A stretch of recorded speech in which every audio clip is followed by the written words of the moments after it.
Hey guys. Hey Tree Goblin. In here early. That's what I like to see. Hope your weekend's going great. That's more Ted's orange and cream soda.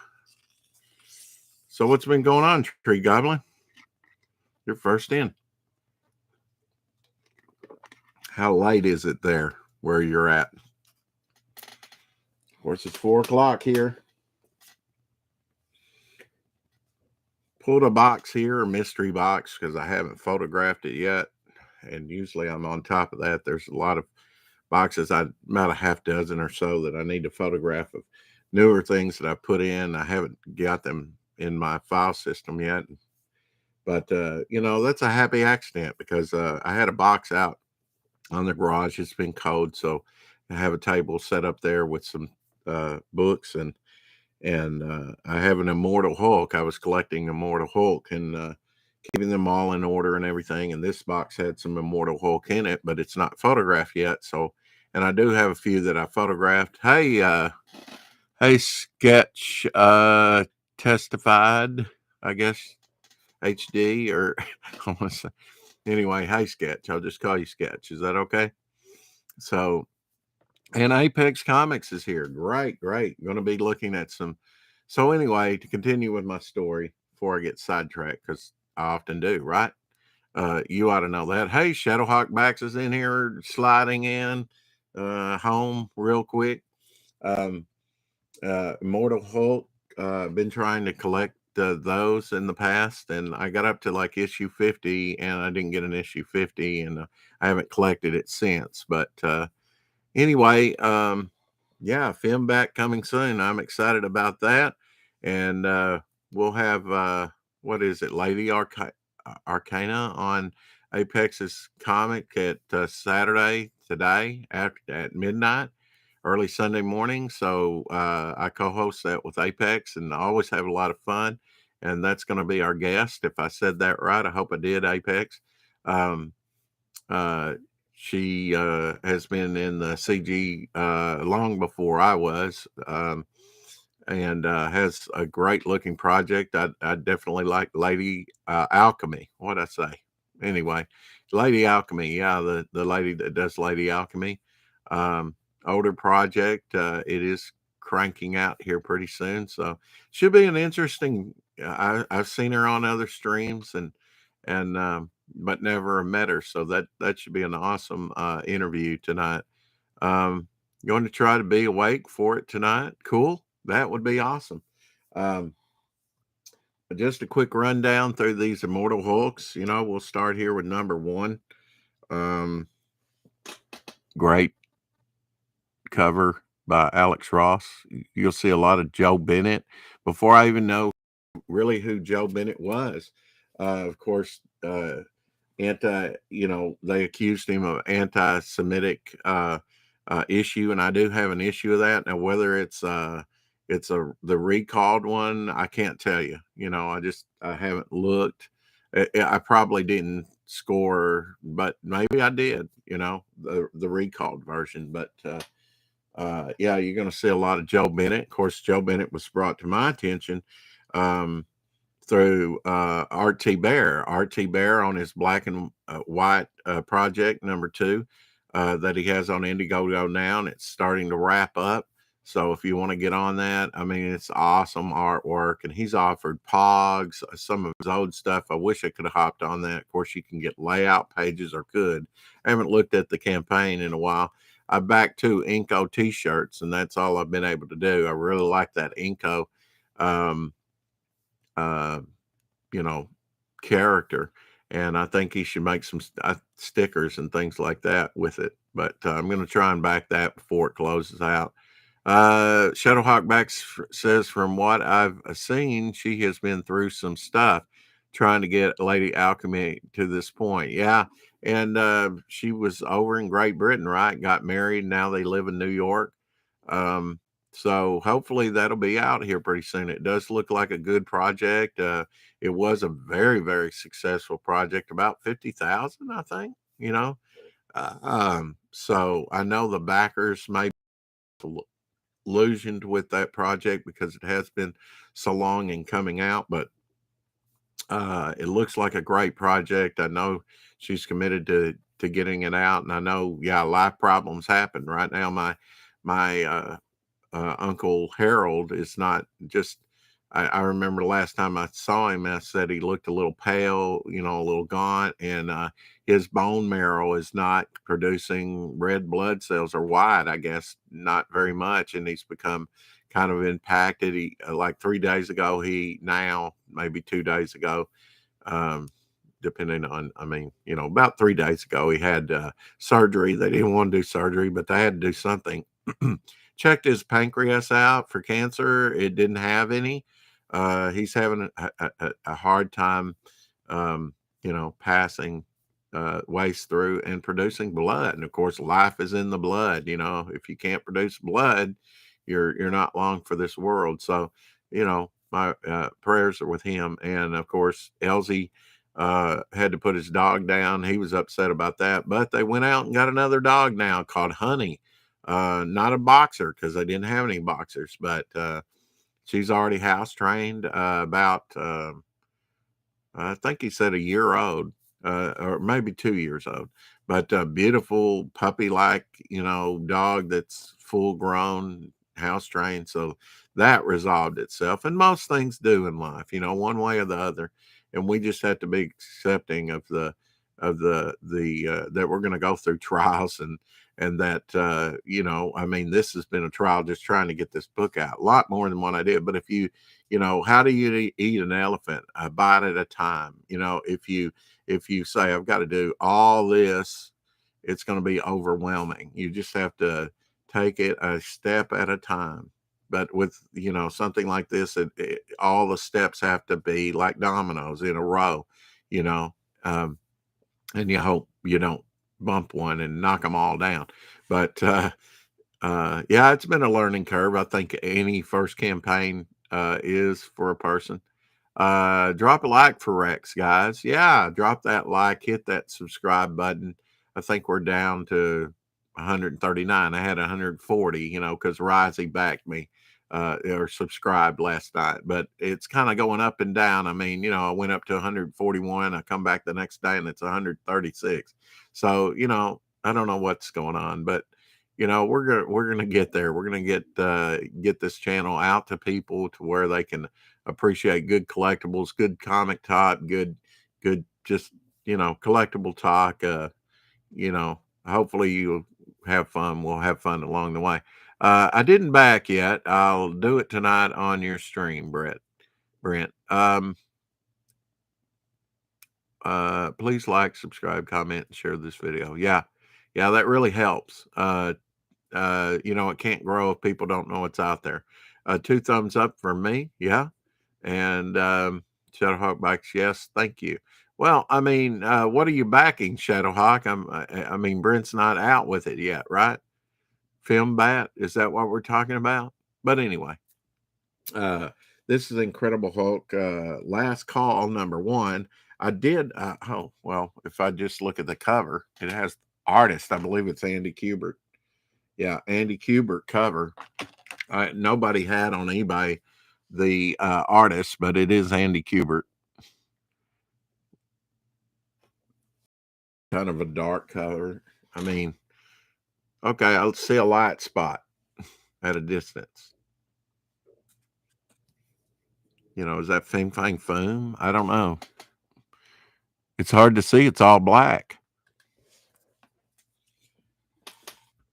But, I picked it up probably on eBay. It's 2019. I'll try and do these in order. This, yeah, I mean, Joe Bennett was gate kept and kept out of the mainstream of comics. But R.T. Bear got him to do a pencil cover, and of course he inked it himself, and just a stellar cover. If you want to see it, it's on the Black and White campaign. R.T. Bear, one of the foremost inkers of our time. I mean, he's got a resume that just won't stop. Been in comics for about 40 years. I mean, that's a career right there if it just stops right now. It's tough to try and get a pre-launch page going. It sure is. Shadowhawk got the link handy. Yeah, drop the links. Um, for sure.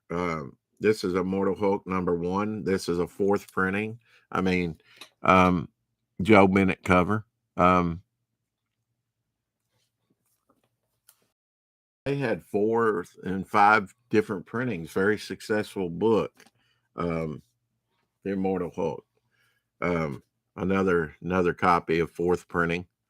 I did buy some extras. $3.20 for that. So, and I'm kind of torn about, 1st, 2nd, 3rd printings. I mean, some of the latter printings can be extremely rare. And I find that I didn't get I would get variant covers, and a lot of them would be Joe Bennett. So now that that's happened to him and he's kind of in comic skating away, um, free. I don't know what he's doing now. Does anybody know what Joe Bennett's doing now? I mean, last thing I heard was the black and white cover, but that's only one job, and I'm sure he's a fairly quick artist. But hey, Lorenzo, um, so I hope he gets some more work and continues. He's just too good, and I hope he does more CG projects. 88th printing, yeah, could be. That's what I'm hoping for Devil Flyer. Ha! Um, hmm. This is a multi-paneled Joe Bennett cover, 5th printing of #1. I'm not much into variant covers, I mean, they're okay. I mean, I just take each cover by, as for what it is. This is a 5th printing of the Immortal Hulk. I do like, I mean, this one, that one, the one before, all that black bottom, you know.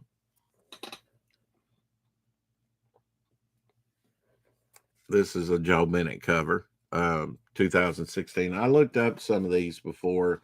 Like I said, I grabbed a box that was a mystery box, and it had some Immortal Hulk. So I went out there to where I had my Immortal Hulk collection in a short box, and I kind of combined them so I can put them all together since I didn't have this box photograph. So, and then I did some lookup on artists because they're not all Joe Bennett like this one. This is a 4th printing of #3 by Gary Brown. Now, I knew it wasn't Joe Bennett. I knew it wasn't Alex Ross, which is the majority of what I have, but there are a few other artists in here. And I wanted to pass that knowledge on to you, do a little research. This is a Joe Bennett cover to #4. One thing about it is the double numbering, Immortal Hulk, but they still count it as Incredible Hulk in the numbering. This is #4, or, if the LGY number, which is, Incredible Hulk, number 721. So this would be Incredible Hulk, even though it's Immortal Hulk. I mean, it has 2 numbers. Why not just do this? You know, Immortal Hulk. They don't want 2 Hulk titles out there. It seems to me it would be popular. I mean, Hulk is almost a flagship character for him. This is the 3rd printing with Sasquatch there, little feral Sasquatch. Joe Bennett, you've got to wonder. I mean, they shorten it. I mean, that's a lot of logo space. DC used to do that. Marvel's probably done that on some titles, but not at the bottom. So,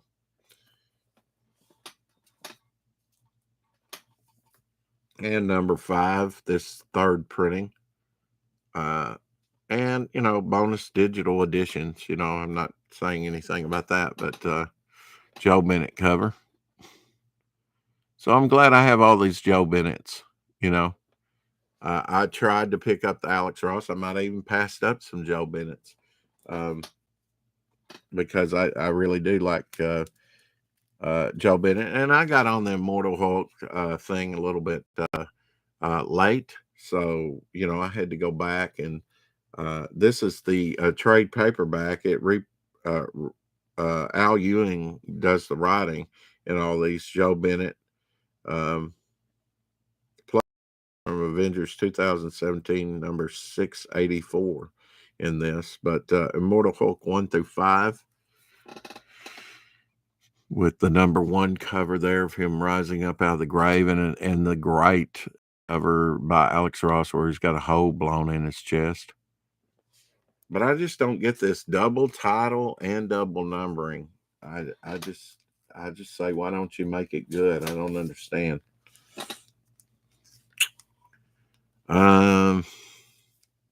Another trade paperback of number 1. Like I said, I just thought, Immortal Hulk. Now, they kind of went woke with the stories, and I collected it up to number 49.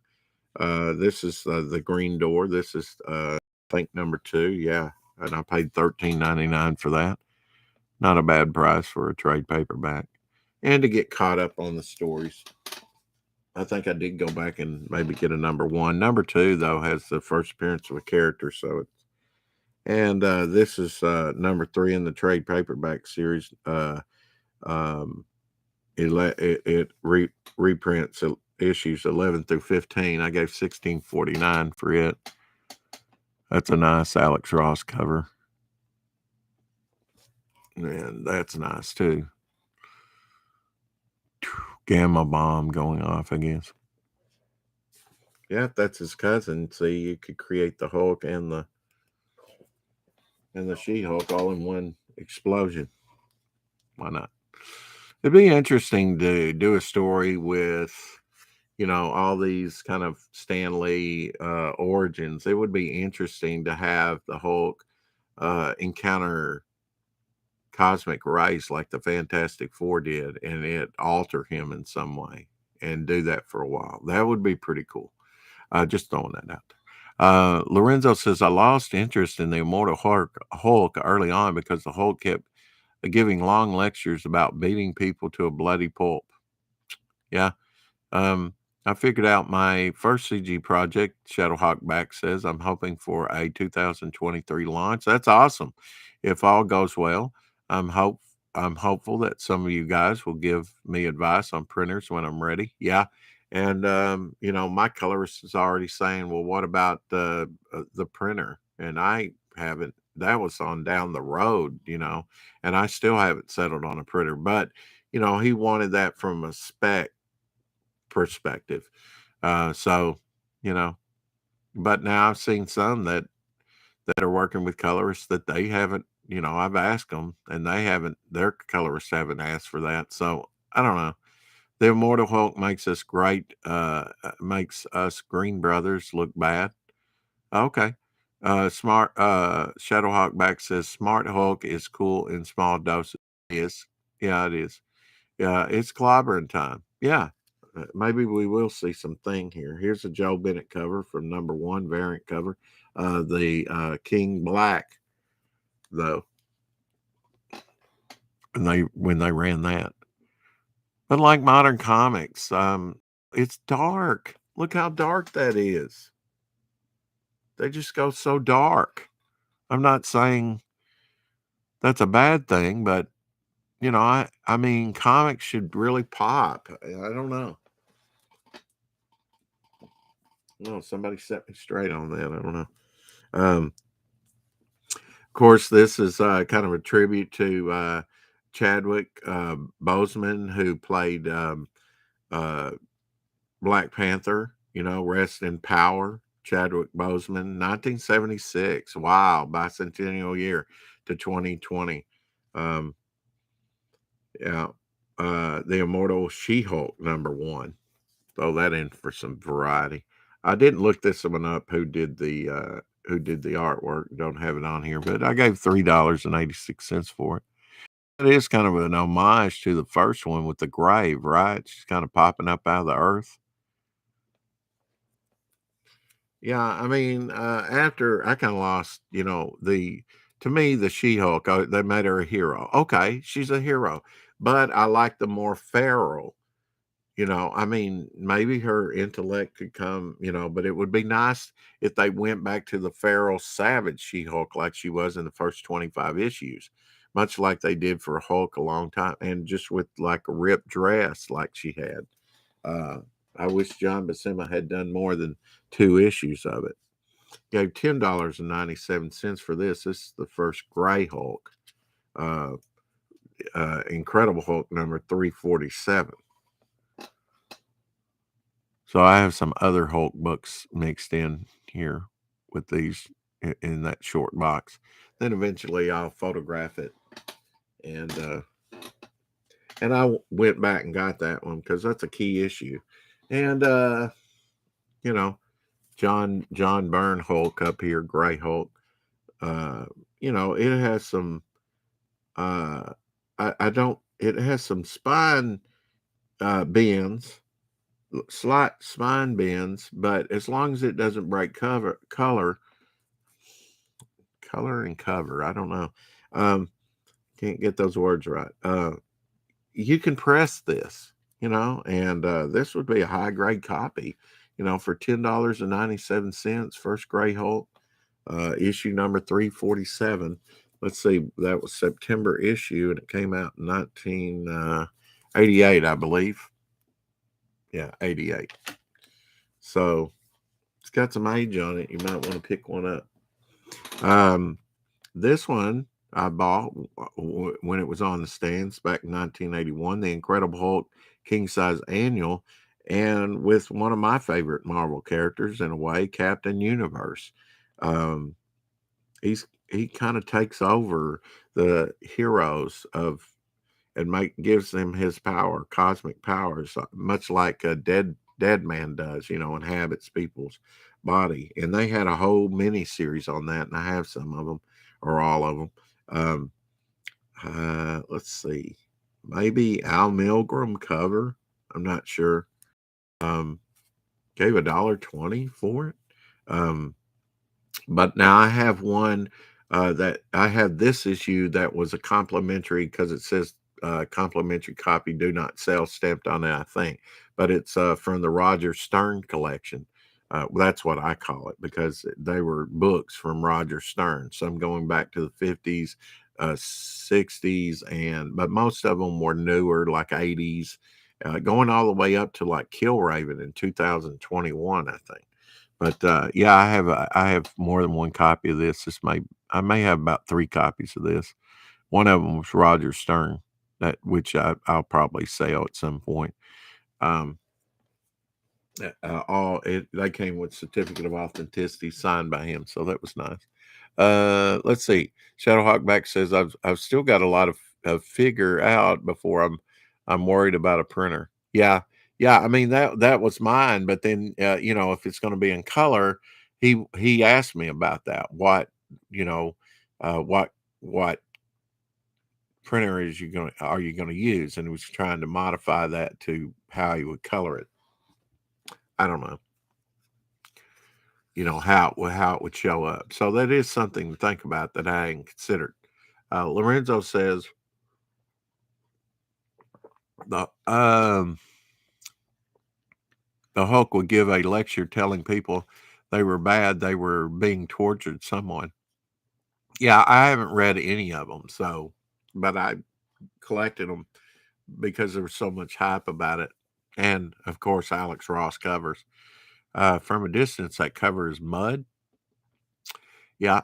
Why didn't the Hulk just tie someone up? Lorenzo says after he subdued the person, then call the cops if he's so smart now. Is the Immortal Hulk smart? I mean, is that the thing? It's the smart Hulk, and that I don't know. I haven't read any of them. That's sad to say, but yeah, any relationship to Howard Stern. And the thing about Howard Stern, he's kind of switched. He used to be, but now he is related to Jack Adler. And I've talked about Jack Adler here before, and he was a comics fan. So at one time, he might have been a pretty cool dude. This is like a director's cut that they came out with later. I was able to score some of these for, I think, about $1 a piece. While that condensation got on the bag. Don't want wet stuff, do we? But from that drink. Again, the blow-through cover where they blew through him. Director's cut. These are thicker. I'm going to have more than one copy of these. I've actually put some up for sale. Hey, Blue Sasquatch, you going to give me a 22 or what? Is this live? Yeah, it's live and happening, brother.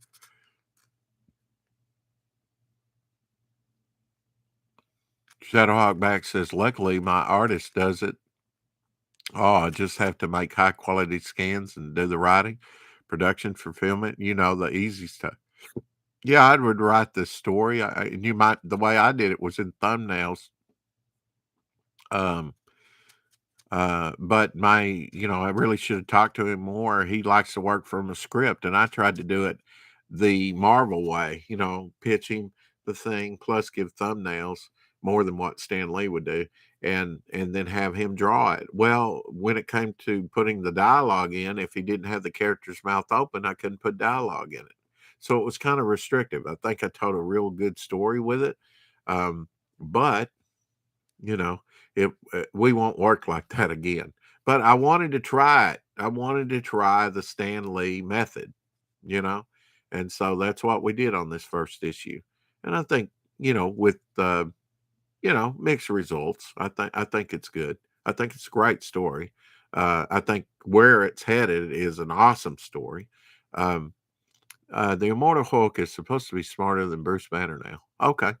Well, of course, that's what the elites do, right? They're smarter than the average bear in everything. Howard Stern got woke and became irrelevant. Yeah, he did. But he still makes type. He still, makes the news. Here's number 4, director's cut. So this was a good way to catch up. And like I say, $1, in the dollar bin. Hey. Or, they would have them up for cover price. People wouldn't buy them. They would put them in the dollar bin. Of course, that comic went out. Rex, you're the Stan Lee of your company. Yes, I know. Cha-ching. Thank you for that. Hey, Citizen 333. I haven't seen you put up any new videos, but you were clicking it, boy. He does like old footage, old public domain footage, sometimes colorized, and he runs it backwards to music. It's really cool. Check him out. And if you want to drop your link, says 333. I've been on a couple streams with him before. One of them was with Apex Comics the first time. Hulk smash. That's right. Leland's baby's in the house. This is the director cut to number 5, where he's fighting Sasquatch from Alpha Flight, another Alex Ross. Nice cover. Those others were all Alex Ross. Another copy. Let's see what we have here. I'm glad to put these two together out of the 2 boxes. And I've shown this before. It's the third printing, Joe Bennett, number 15, that Elsie brought me, that I traded him for. I gave him a giant Marvel Select Hulk for this, and second print of the webbed, Gleason Spider-Man. That's the only one I didn't and he got that out of Walmart packet, like they happen. I looked this one up. This is a Jong-Ju Kim cover, part of the Marvel Battle Lines, whatever that is. It's a Hulkbuster Virgin cover to Immortal Hulk number 18. I was thinking Iron Man and forgot. Yeah, it's Immortal Hulk. So I was glad to see that on eBay and write that information down. I don't have a lot of Virgin covers. I actually came up with the idea of just an all art cover like this long before they came out, but I've never done any comics. So, a lot of my ideas have just materialized. And, if I do them now, it's like, oh, he's just doing, but this number 18 as well, the Alex Ross, really like this one. Simple, shows the skill of the man. Just that he knows lighting. It really is like Rembrandt painting with light, even in comics. And It can be other things too. I mean, you can do like a Sin City noir type thing with shadows, and there's all different things. But if you know light, if you know lighting, and of course perspective, things like that, then you can do a lot. Uh, Good to see you. Yes, yes, yes. It's good to see you too in here. Immortal Hulk, number 21. I'll run through these. Eisner Award winner, award nominee, just a nominee, best continuing series. He didn't win. The guy has the Bio Beast here, the head on top of the head. You remember the Bio Beast? One of the few two characters in the Marvel Universe. I've shown some plastic figures of the Bio Beast before. Probably encountered him first in a Marvel Treasury, um, if my memory serves me right. And it often does. Another dark cover, but nice nonetheless. Uh, Number 22, Alex Ross. And they brought back like the Harpy, and I think the first time the Harpy and all that was in those big Treasury editions. That's a lot. I read, if it's in a Treasury edition like a Hulk like that, this is number 23. I read it. Okay, take a break from this for a moment, and let's go to some Pez. This is stuff that's been wrapped up like this since. This is a rare Pez. I forget what it is. It's a 4.9, retired, of course. Um, Had to order it over the internet. I think he's called like a Zinzer something. I don't know, German, character. Quite rare. Full bodied. I don't know. Or is that just his head? They would do a lot of promo Pez for businesses. Rare Pez there. Don't tell him what it's worth now. I mean, I have to get him his own individual craft back. He was in here with a Garfield. It is a thin foot, which was out very short time. I mean, a few years, but then they made the foot thicker. And he's in good shape with no paint loss anywhere. And I meant to show you yesterday. Look at the line work on that. Really nice. Garfield. Lasagna eating cat. This is one of the original Teenage Mutant Ninja Turtles, and I really like the blues that they use in some of these. This is didn't at that time, from China, 4.9 from China, and I got a lot of Ninja Turtles. Of course, you get what you get. You get what's available. Don't order everything on eBay. But I really look for that. And back in the day, you could find in the grocery stores at checkout, and now you just can't find Pez like you did. So I'm glad to get what I got.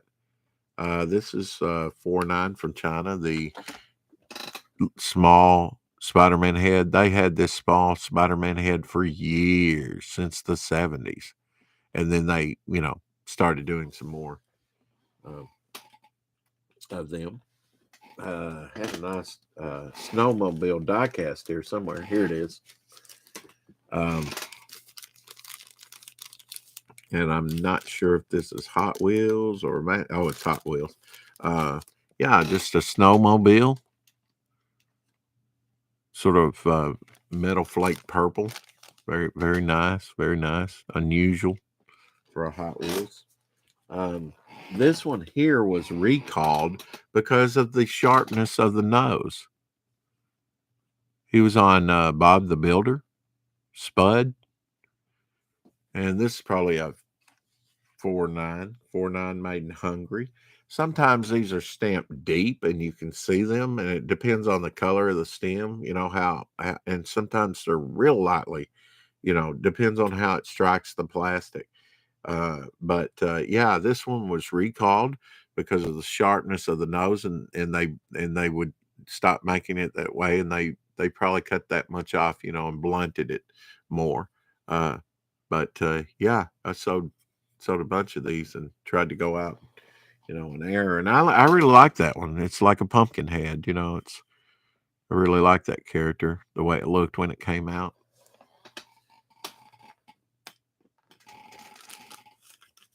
Power Ranger Click. I wish I could flop that. I'm not. I think you do the neck here. I don't know, to get that trap door to come open, but it says FLIX on it. This is the yellow Power Ranger. These things are old. I would say early 90s. $1. Pay $1 for that. Still hadn't taken the sticker off. Probably gave more for that. Sort of the cat motif there on the head. Some of these I still have in the bag. Like this is the blue Power Ranger, and this is the way they would have came back. This right price. Let's see, MFG suggested price. Okay, right price. So Jawbreakers, Power Rangers, a little dusty, the bag. Collectible candy machine, FLIX. But I had a little card there with the Power Rangers on the back. There's the blue one. That's the way they would hang and be, let's see if there's a date on it. Printed in China. That's the thing, not the dispenser. Packaged in China. The candy, the Jawbreakers, are from Canada. So, 1995 on that. 1995. These are fairly, FLIX, early FLIX that came out. Here's the pink Power Ranger. Those are kind of different dispensers, aren't they? Hard to find, too. I mean, I never saw them out in the wild. I probably got these from maybe a couple different sources, maybe eBay on some of these, but like the bag ones I bought at the Daily Planet. I kind of inspired a guy to start a comic book shop, and that I went to school with, although he was younger than I was. And he's kind of an artistic guy and had the Daily Planet for over 5 years, I know. Let's see what this says on the back of the helmet. Probably a date, 1994. Yeah, from Saban. Copyright. Yeah. But almost like a little gumball dispenser. Well, I mean, I guess it is, except it's Jawbreaker dispenser. But I picked up some of those, traded like 10 long boxes of just basically stuff that was extra that I didn't need, and picked up some our first printing early Valiant books. And I had to pay for the FLIX. I had a little bit of money. There's Barney from the Flintstones. Flintstones, meet the Flintstones. Patrick, this is probably a 4.9 from SpongeBob. 4.9 Hungry. Of course, they're all made in China pretty much now. If any alternative ones are made, they're in Hungary. Let's see. I hope Apex says, I hope you can make it for my live stream tonight at midnight. Yeah, Lady Alchemy is on tonight this morning. Yeah. Yeah, we're gonna have fun with that. I'll be there. Godzilla, $1? Yeah, I paid $1 for that. I don't know that I paid $1 for it, but yeah, Godzilla. FLIX. So some Godzilla fans would like stuff like this, for sure. I know I do. Oh, I like Godzilla. I just think Kong, I don't know that I have bubble wrap. Oh gosh, snap. I hadn't seen these in a while. That's some nice ones. Uh-huh. Oh, another Godzilla. But updated version looking from like when they came out with the movie in 1999 or 98. That's when they had the big eggs and they hatched a whole bunch of little Godzillas.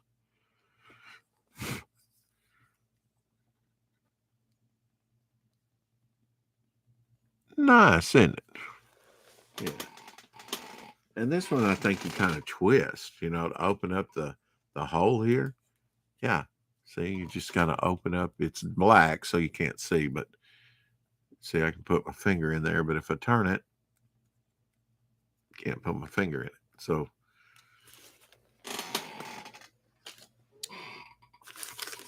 show one more here, and then we'll get back to comics for a minute. Here's the Cowgirl from Toy Story. This in yellow will show you better. There you go. Let that candy drop out and then just seal it back up. I like that better than like a swing thing. I'm not sure what this, maybe a handle. I guess I could hang that on the wall actually with this thing.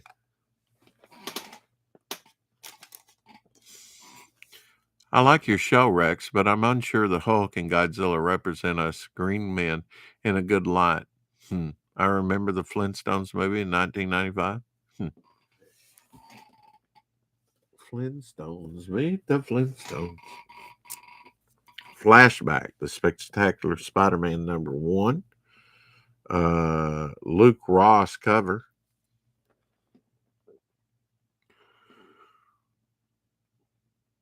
Maybe his father's coming, Peter Parker. I think that's what that's all about or something. I don't know. Black cover. Okay, I just threw that one in there. Okay, back to Immortal Hulk real quick. I got a bunch of these. The Amazing Mary Jane variant, #25. Not sure who did the cover. It's not Joe Bennett. It's not Alex Ross.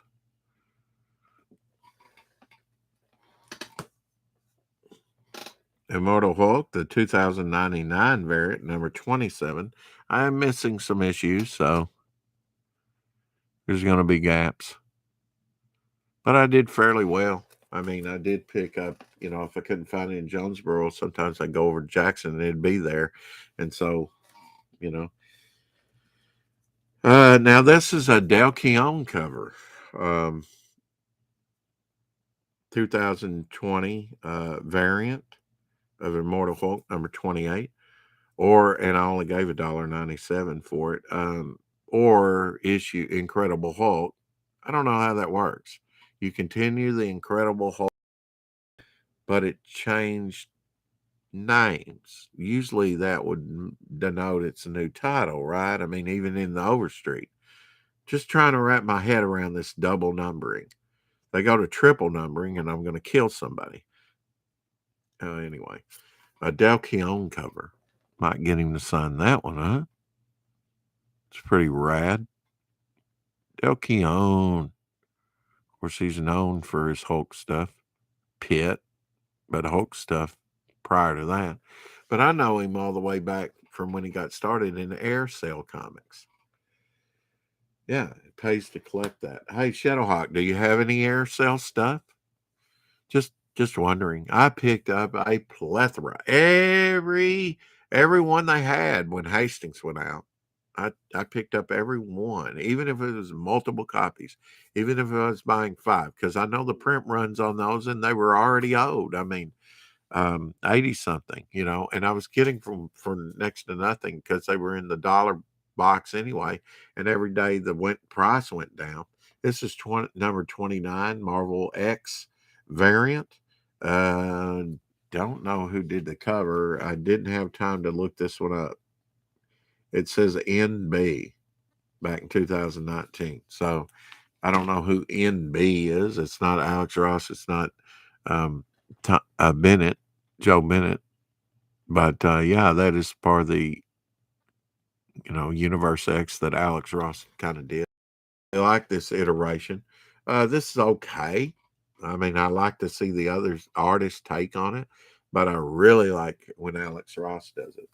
But that's too good too. I would read a story with with that artist doing it. I wish he would do one.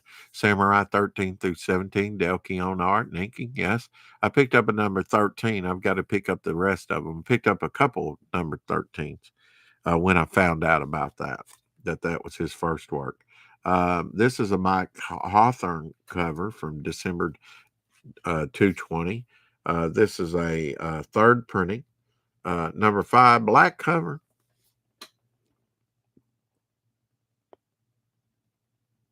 X-ray cover, yes. Multi-panel. But yeah, I looked this one up. Mike Hawthorne artwork. Another Peter Parker here real quick. Peter Parker, this is flashback number 1. Now this is it's this Proto Goblin. A lot of people, Red Goblin became a thing, and a lot of people say this issue is a key issue, that this is the first Proto Goblin or Red Goblin appearance. So kind of a key issue.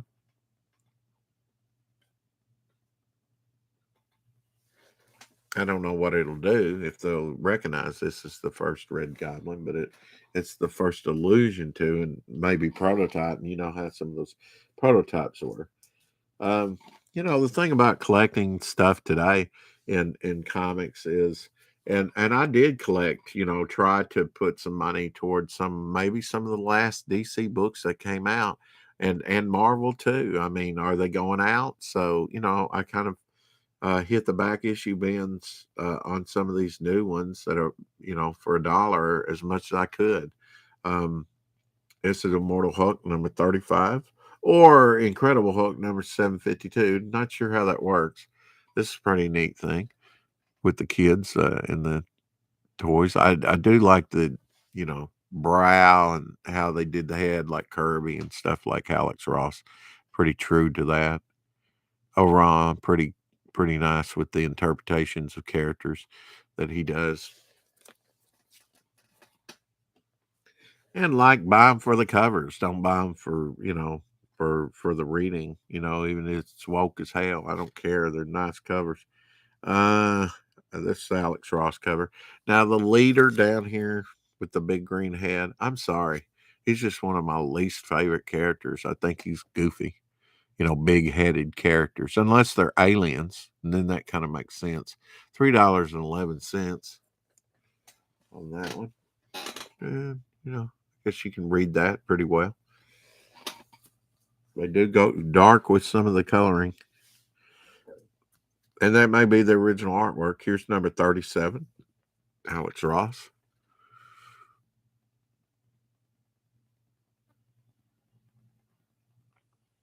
Kind of elongate their heads and things looking through glass.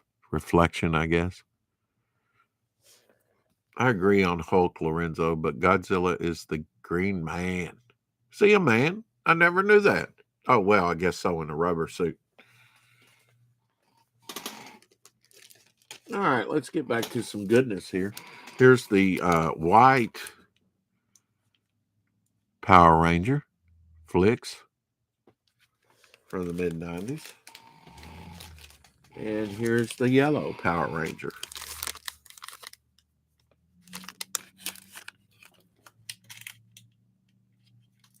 With the candy.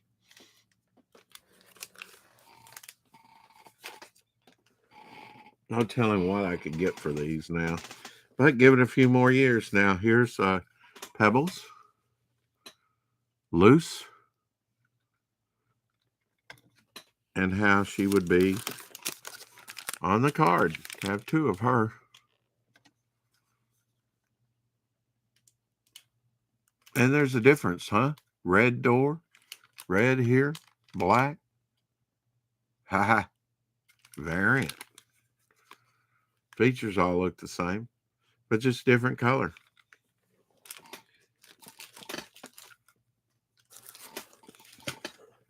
Woody. And this is one of those turn ones where you can close it off. So I'll close it off, keep the dust out. Woody from Toy Story. Wolverine. Another one of those you turn. He's all looking all pensive. Has his nice Wolverine though. Da-da-da-da-da-da. No claws though. You'd have to articulate the claws. Another Godzilla, brown version. A lot of lizard representation today, Lorenzo. Oh, yeah. That's the hole in Eclipse, I guess. Only half there. Detailed, aren't they? Yeah. Some Godzilla fans would love these. All right, here we have, and there's actually, a recalled version, or not. Well, I mean, there's a couple of different variants. Let's put it that way. On Fred Flintstone, yellow embossed, very hard to see in this light. You have to hit it just, and I'm sure, yeah, it's 4.9. This tab here, I think, is different. It's tie, whatever, maybe shortened. Fred Flintstone Pez. Fred's Flintstone FLIX.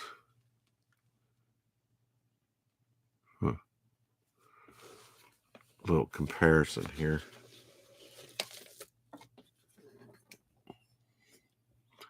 FLIX were bigger by far. Flintstones, meet the Flintstones. Some primetime cartoons, and the last two here. The little mischievous little girl one.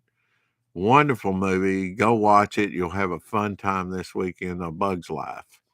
I like the antenna, and they are flexible.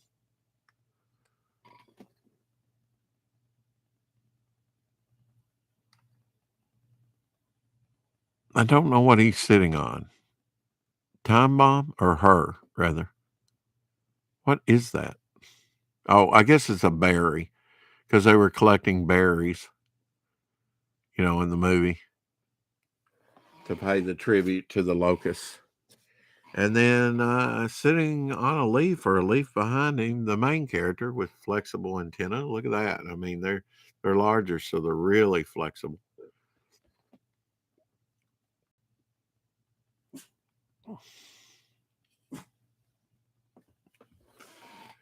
Lizardry 101. Yes, if you keep it at it, you'll earn a degree in lizardry. Wow. Yeah. Man in a rubber suit. Yep. And I just had those with bubble wrap in a tote like this. And then in a larger box, cardboard box. So what's the next one out of this? Just to break it up. Marvel Knight Sketchbook. Very thin. Wizard special edition. So a giveaway promo. Free Marvel Knights preview inside. Awesome cover by Joe Costata and Palmiotti. Have Black Bolt, Punisher, Black Panther, and Daredevil. Black Bolt almost gets lost up there. He's so dark. Yeah, that's a team up, isn't it?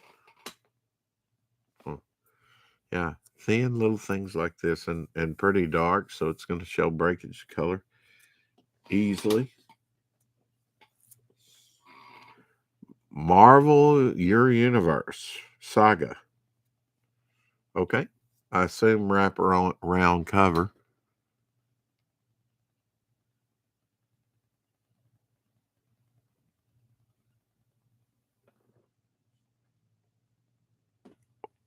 I guess so. There's a cape here. Not sure on the artist. Very nice artist, though. Marvel Comics Group, Marvel Greatest Collections, 0 cents, not for resale.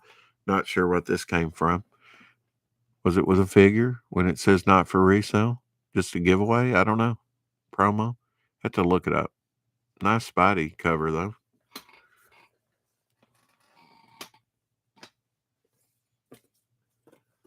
Marvel sneak peek free.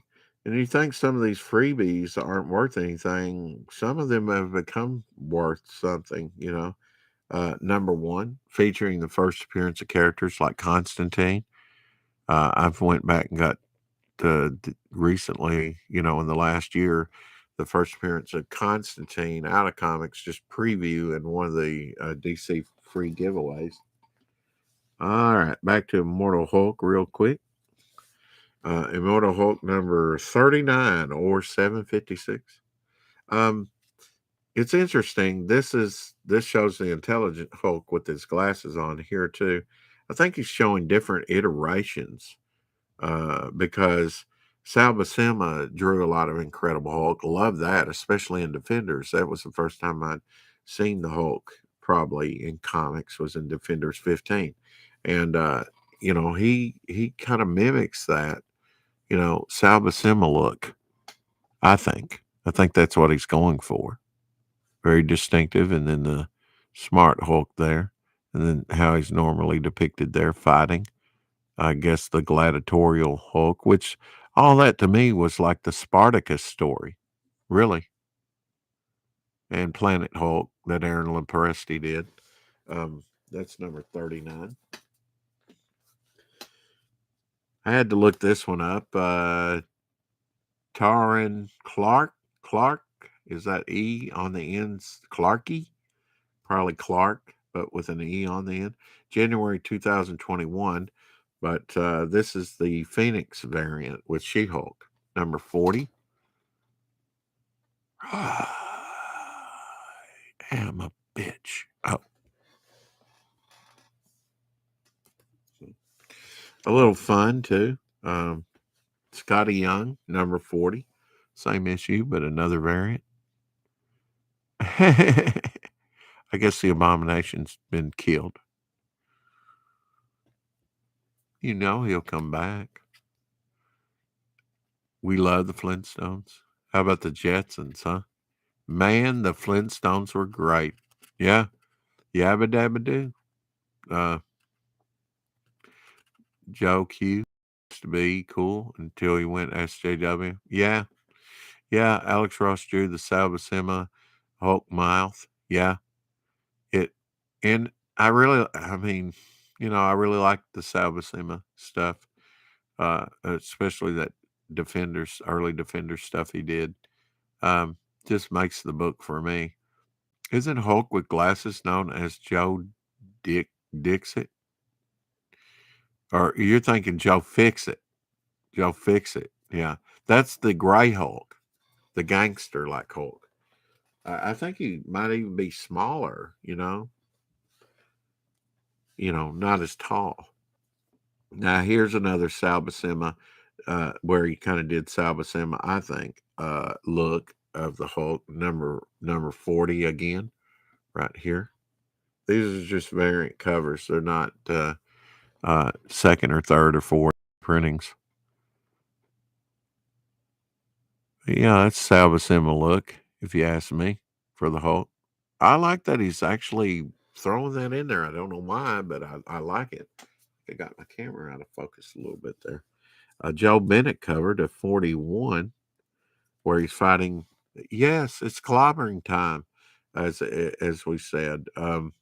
This is Joe Bennett after Kirby and Vince Coletta's cover. I'm not sure which, but he does cite them down there. I like that. If you're going to do a homage cover, you should cite it.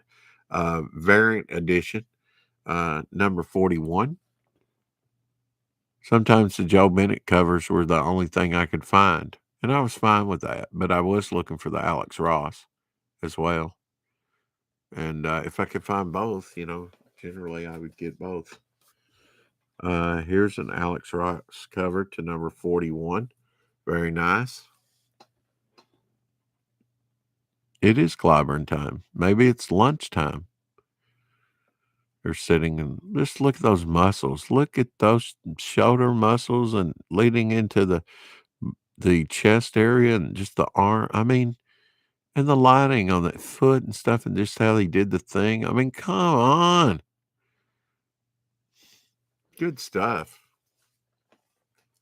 whether you like the read or not. It's got great covers in that series. All right, back to this. Free previews, Avengers. Did you get that? And what was that with Marvel Now? What was that? Another Alex Ross cover.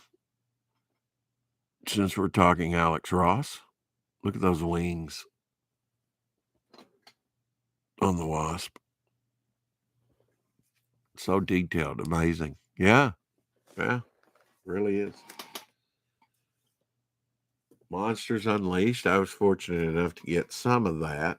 Number one, this is the previews. I scarfed up a few of these. Gave Elsie one. Fing Fang Foom back there. He doesn't get a lot of love. And then Devil Dinosaur, another Jack Kirby creation.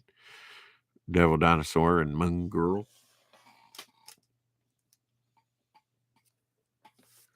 Another previews. All new stories start today. This is, I don't know if this is Bill Sinkovich or a knockoff. Let's look at the signature. I don't think it's Bill Sinkovich, but it could be. It looks like his stuff, but the signature doesn't look like Bill's, but I could be wrong. That's nice Elektra and Daredevil cover.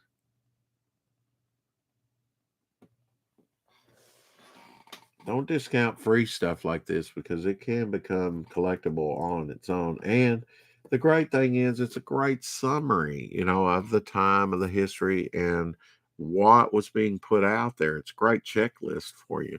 Avengers Standoff #1, free preview. And if you have a favorite artist, people like George Perez or whatever show up on these things too. Just like that Alex Ross. If you like Alex Ross, that's a good little pickup. I kind of like this Marvel the hip hop covers. Okay, so that's a great checklist. If you like the hip hop covers, or even if you don't like them, I do like this. It's almost like album covers, isn't it?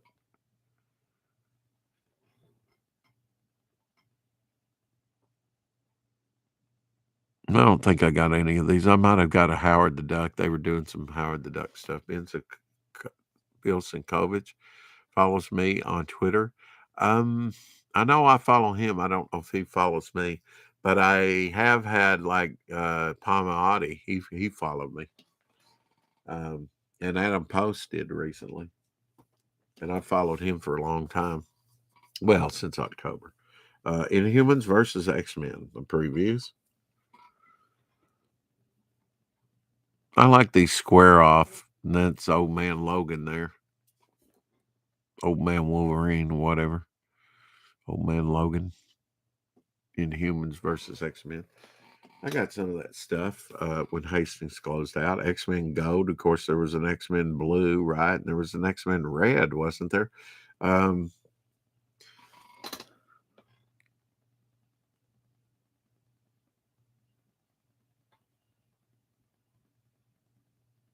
Look at him bamfing in. Yes. And I make no bones about it. Devil Flyer's tail came from Nightcrawler. I mean, basically. Although it does go with the devil motif, I guess, along with the pitchfork and whatnot.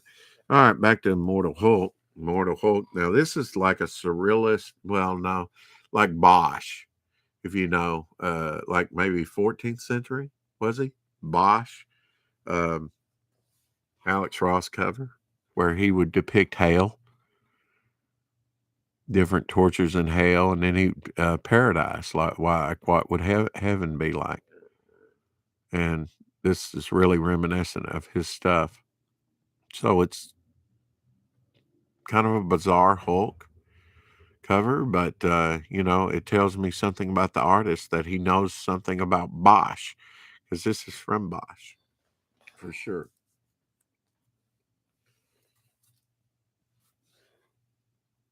This is an homage cover to Incredible Hulk 102.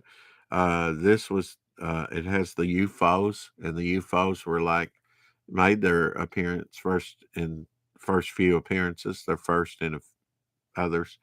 in Incredible Hulk, and they got their powers like the Fantastic Four with cosmic rays, although they got different powers. And Alpha Flight appears in this as well. This, I don't know if this is the recalled one, recalled anti-Semitic error cover issue. It was like wording on a glass, backwards, and they said it was anti-Semitic. Whether it was or not, I don't know, but yeah, that was this is an homage cover by Joe Bennett. It certainly helped to oust him out of Marvel, and really, I think he's better off. But who's to tell? Um, he did black and white cover. Um,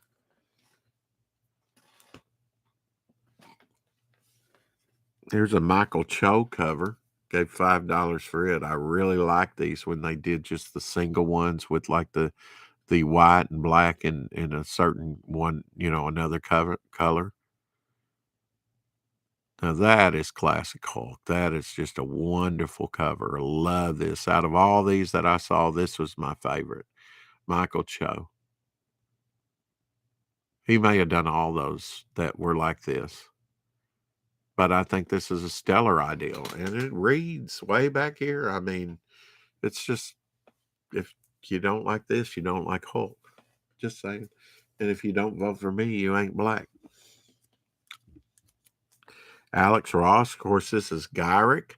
Gyrick was known, I hope I'm saying his name. Apex Comics will set me straight if I'm not.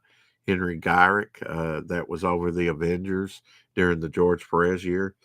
The Astonishing UFOs, number, is it 29? No, 39 for $4. I'd buy that. Assault on the Hulk. I would buy that. I want to read that. But, and Gyrick looks like he's unappreciative. And who knew he was a comic reader? Number 44. Yeah, I want to read that comic. Anything with the UFOs.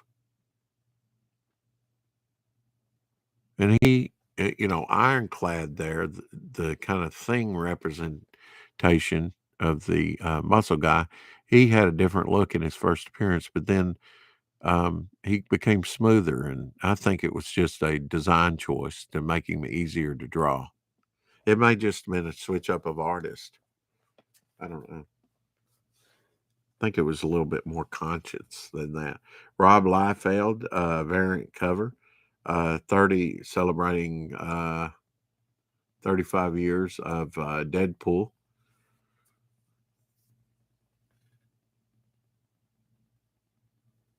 You like that, Rob Liefeld? It's one of the better things I've seen him do. The coloring's really nice. There's some that no matter what Liefeld does, they won't like his stuff.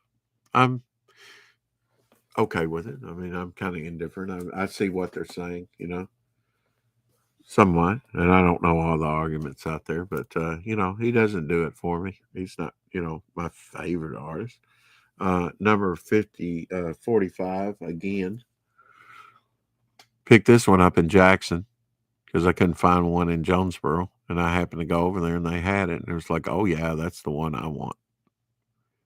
As much as I like the Rob Liefeld, this does it for me even better. Just to see the lighting and see, how he's progressing. Now, I like this. Of course, this is an homage cover to X-Men cover that we all know. The number 46 by Joe Bennett.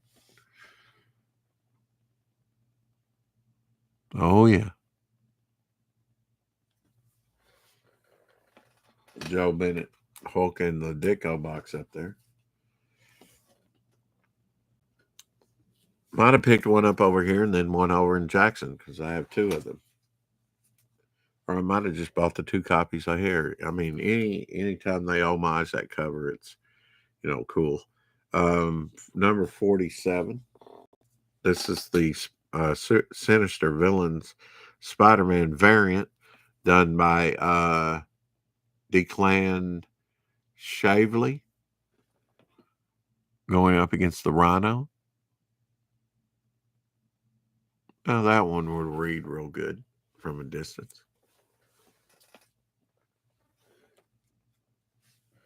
And homage cover to Incredible Hulk number 223. This is issue number 764 or number 47. Joe Bennett cover. That's the way the Hulk should be. Hulk smash, Hulk bash. This is number 48.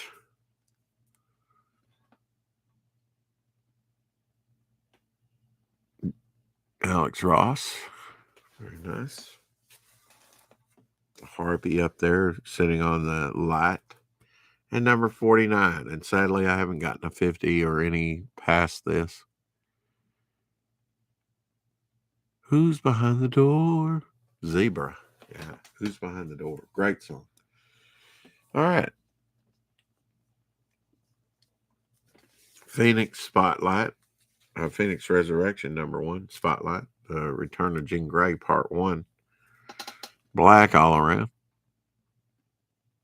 Black is a great framing device. Need to put those with the others, don't I? That's one of those giveaways.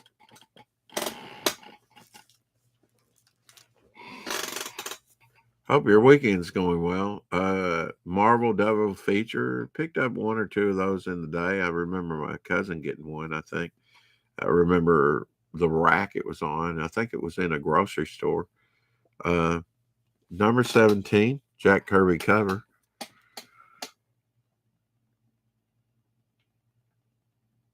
Marvel Double Feature, of course, reprinted 25 cents when I got started. Reprinted out of the Tales of Suspense, Iron Man and Captain America. There would be just like that, was in Tales of Suspense. It had an Iron Man story and a Captain America, and they'd switch off, just like in Tales to Astonish, you had the Hulk and the Submariner. Youngblood, Zero, limited out of print collector's comic.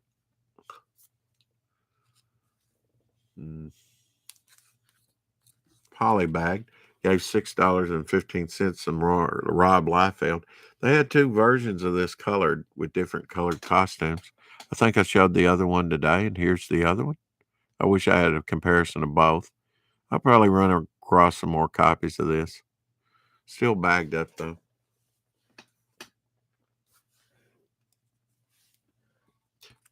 Brian Brefogel, Detective Comics number 590, 75-cent price, September 1988.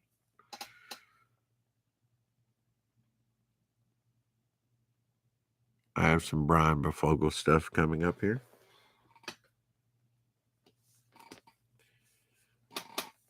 But we'll mix it up. Here's Annihilation Conquest. This prologue. I was fortunate in, I guess these came out around 2006, to get a lot of those that had the, who did the covers? I can't remember. This is a one-shot, though, that I didn't have, that I obviously comicshop.com because it has the label on it. Trying to think of the cover artist that did a lot of that Annihilation thing. Does anybody know out there?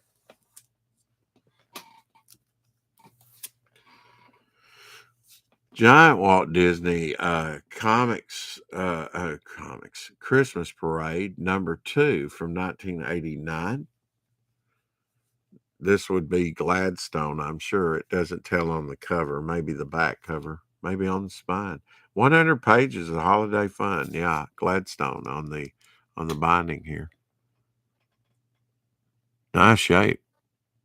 I mean, near mint shape for this giant Gladstone. Printing on the binding. I don't know how well that looks, but yeah, it says Gladstone down here.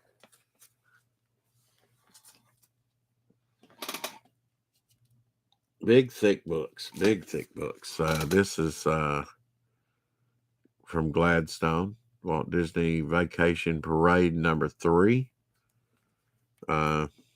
Thick books. I mean, these are like trade paperbacks. $8.95 retail. They got to be pretty rare. Of course, this is generally how Gladstone does with the little diamond. I'm surprised it wasn't on that other one. It was on the binding, just said Gladstone, but usually most Gladstone books have their little icon on the cover. Another free spotlight, all black. I mean, these things are, love black covers. Nice Daredevil and Kingpin cover. Very stylized. Very reminiscent of Sinkovich, of course. Put these giveaways all together here. Let's see. Spotlight. This is Alex Ross, Generations. Black again, all over the place.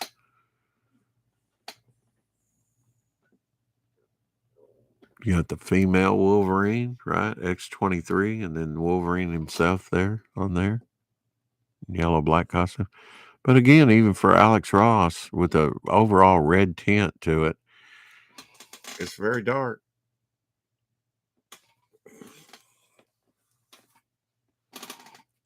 I'm always curious, what's the next comic that's coming?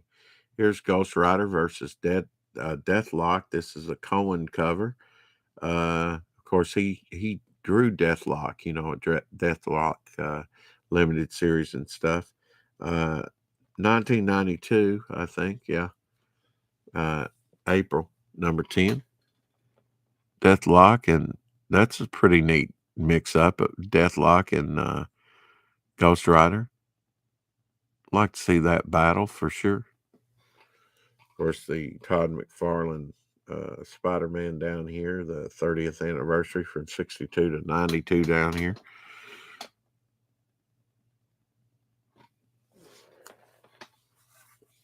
All right, back to the Detective Comics. Mix it up, you never know. Hey, Dave, it's good to see you in here. Bonus book, 16 page. I didn't have time to look it up to see what the 16 page bonus was in here. Bonus story.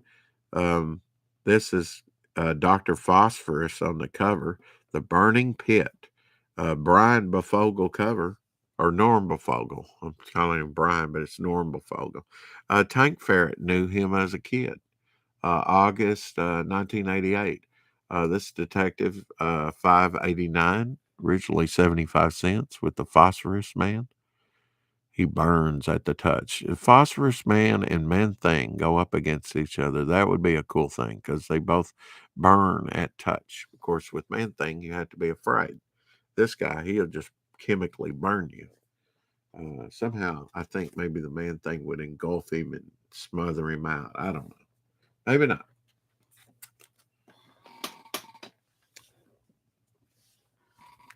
Detective Comics, another Phosphorus Man. Now I had the production, and may still have the production artwork to this cover, number 588 from July 1988.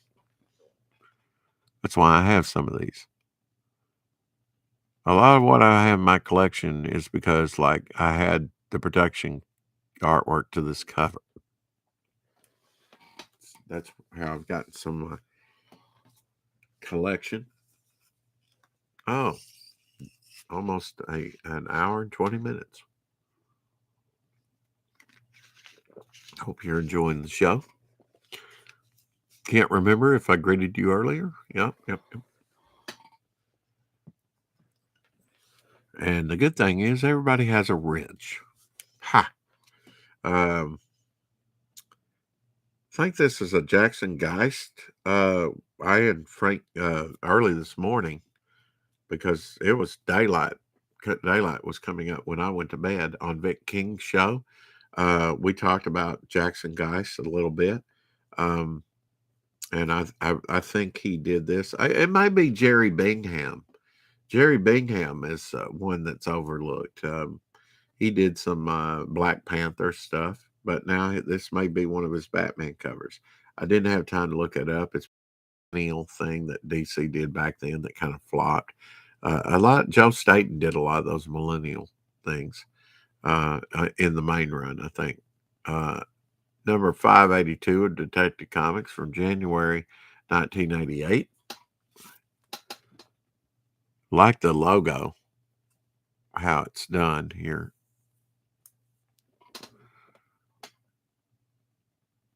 So what do you think? Jerry Bingham, probably? I would say probably his work, not Jackson Geist. I'd say Jerry Bingham cover. Jerry Bighound? No, I did not. Identify as a wrench adjunct. Adjacent. Adjacent. Okay, whatever. I'm just an Arkansas boy, so I had to think that this is a Jerry Bingham cover, and it's pretty neat that they put the old, what used to be the old sort of logo would go in there. Going up against a Australian type, interesting looking Bushman villain. Detective Comics number 591 from October 1988. These are like near mint condition. It's not like they're new. All right, back to Ghost Rider, shall we? Fluorescent colors on the cover. Looks like there's a bit of paper underneath there. This is a Kevin Ivey cover. Road of Vengeance, the missing link. Ha ha ha. Because he's got chain links there on fire. Ghost Rider number 43.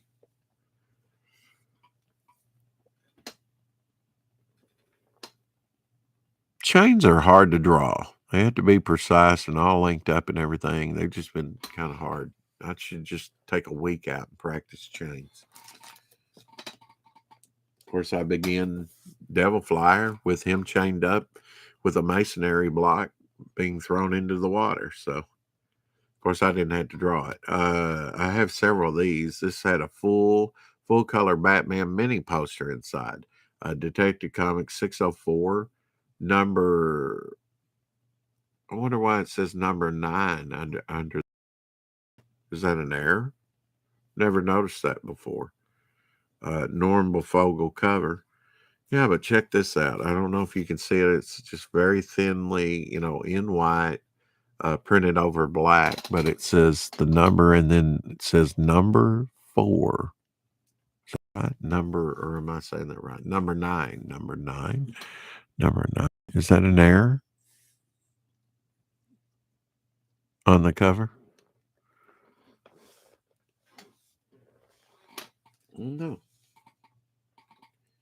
Here's a detective. I ought to put that together with that. Norm Befogel. This is 60611. What's the heck with the double numbering?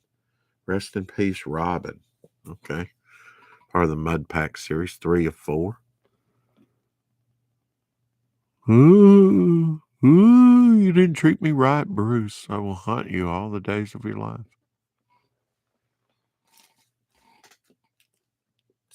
What is this? Okay.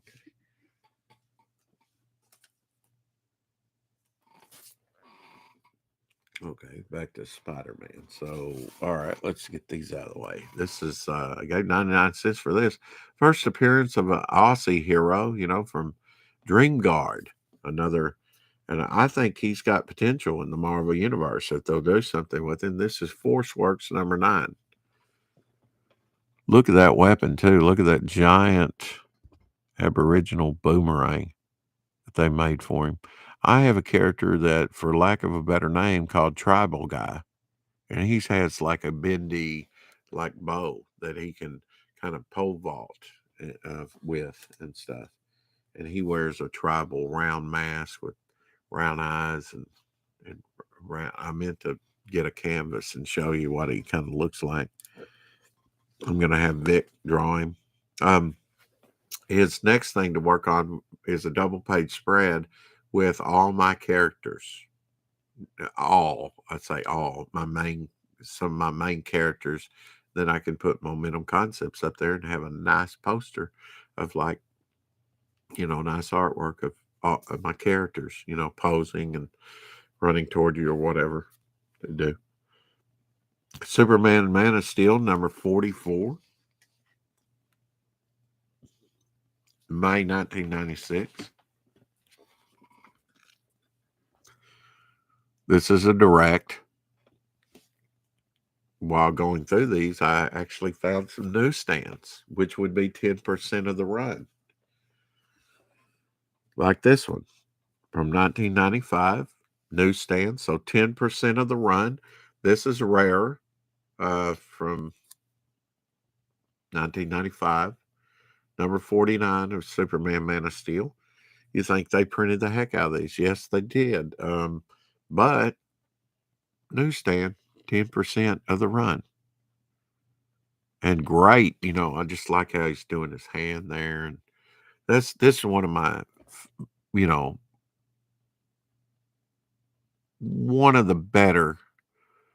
of my favorite Bog, because I'm not big on him. Bog and Janky covers. But this is nice. Just that one hand even. Come down with a fist with the other. And they need to toughen his image up. From 1995, another newsstand. Great chain work. I think I ordered these off eBay. This one might have a little bit of, it seems like it's maybe, water damage. Like, it's kind of rippled a little bit. But a pressing might do this good. This is number 50. Still newsstand, rare. Look at the chains on him. It might take that much to hold him down for a minute. If he's fully powered up under the sun, he could break out of that, no problem.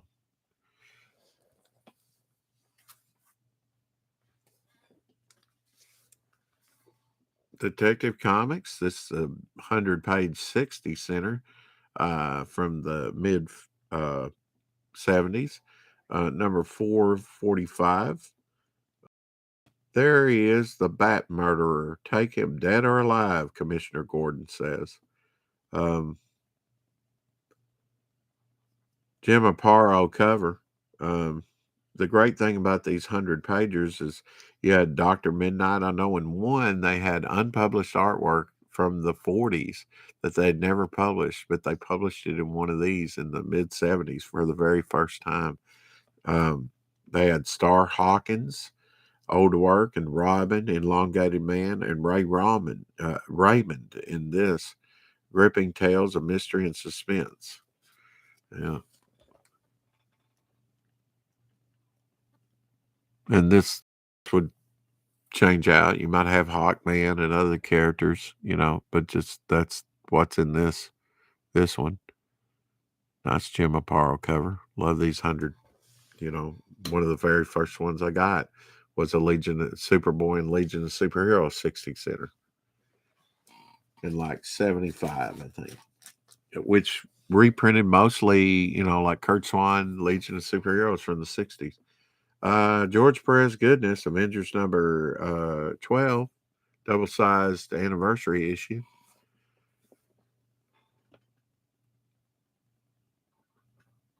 Look at that George Perez action going on there. Of course, the Vision becoming intangible, but can still blast you with his energy beams. And not only from his eyes, but the gem that was on his forehead, right? Big Ham. Did you say? Yeah. Excuse me. A few more. Number 13, George Perez cover.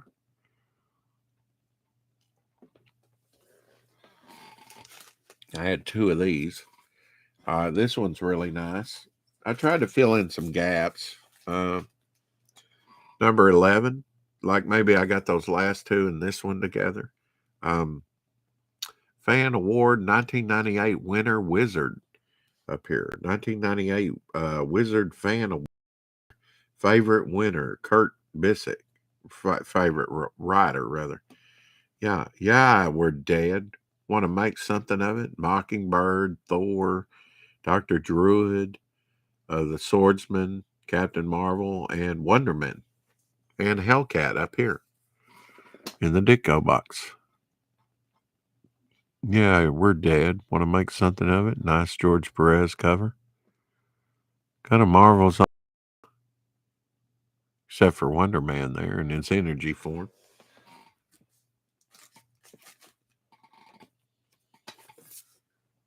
Spider-Man, Tom Lyle, 1995 cover. Artwork. Of course, he's passed away. There are some in CG professionals that worked with him. I was unaware of Tom Lyle, although I have a lot of Tom Lyle Spider-Man and Scarlet Spider. He's the one that created the Scarlet Spider costume. I was unaware of him till his death. Great Hobgoblin cover by Tom Lyle.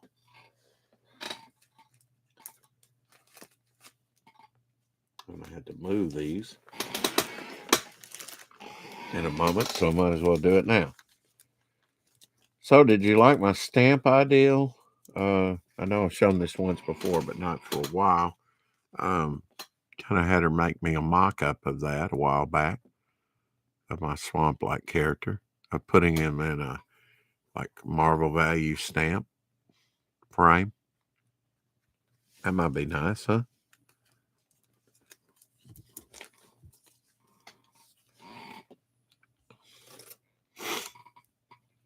Uncanny X-Men number 305. This is October issue. Let's see what year. 1993. Bishop and Rogue. Don't know what's going on with her hand there, but hey, there you are. Issue 305. I got me a lady. Well, if you can keep her.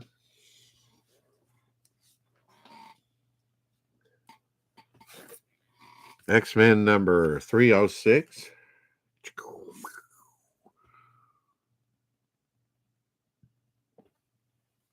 Seems like a thicker issue. I don't know. Of course, I always check these to see what year they are and see if they're direct or if they're newsstand editions. This is newsstand, and this probably falls, well, yeah, in the 90s. So this is 10% of the run on that Spider-Man. Of course, that Spider-Man title here, number 47, it started the first Spider-Man, just Spider-Man title without the amazing was Todd McFarlane, right? For like the first 16 issues. This is a newsstand. Need to see, this probably doesn't count. 1986. So it doesn't matter if it's newsstand or direct. They're going to be 50-50 in 1986, roughly. And now in 1987, newsstand starts going down to about 38%. And then toward the 90s, it just gets less and less and less. Oh, let me show that off with the Blob holding Phoenix there. Colossus doesn't look too happy about it. Shadow Cat, I guess, or Rogue, looking villainous in her first outfit. And she has Storm in her arms, and that's when she had a mohawk. Did you like the mohawk on Storm? Kitty Pryde. X-Men number 309, The Secret Chapter of Professor X's Life in Memory Most Bitter. Yeah, this is kind of a takeoff of when Cyclops is walking away, kind of, sort of. That's reminiscent of her pose, I think. It's a John Romita Jr., I should say, cover. Romita. I call him Romita, but it's Romita. Need to take that flap down. Magic tape. Use it. And Scotch magic tape. Great stuff.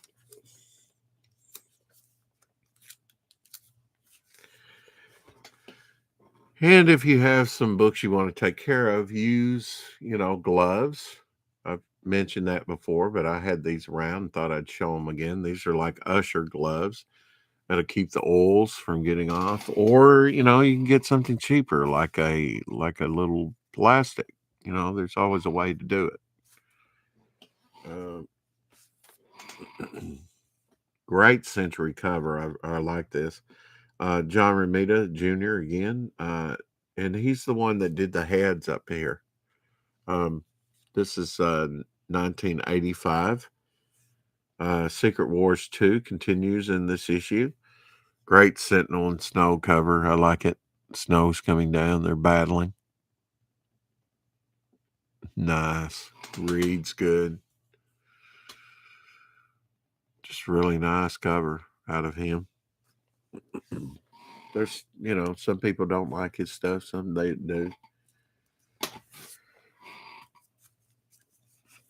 With the Beyonder, this universe.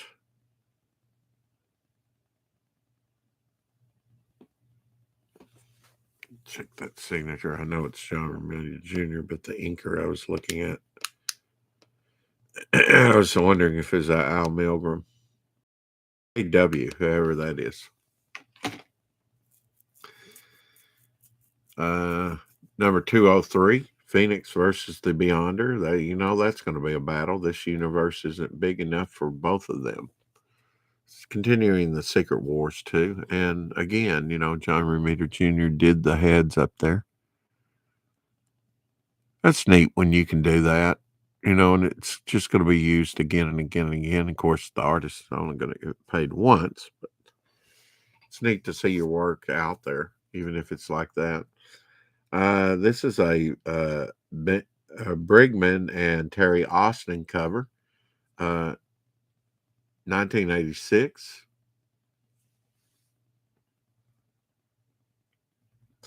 The copyright says 1985. Well, I know that the Marvel 25th anniversary was in 1986. So this kind of throws shade on what I've been saying, but it says 1985 there. This is an April issue, but I know it's 86 from this. So you can't always go by the copyright. I guess they were a little late changing the copyright because this is an April issue and it should have changed by then. But with this, I know. And if I opened it up, I guarantee you it's 1986.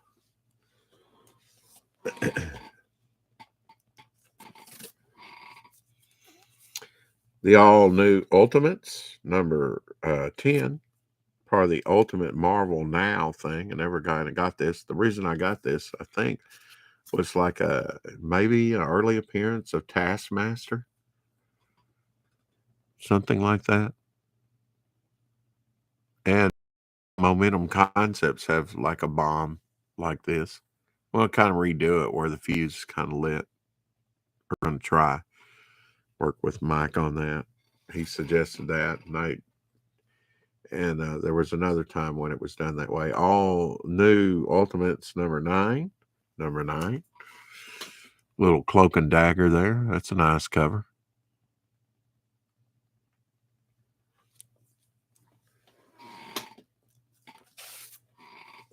Oh, key issue coming up.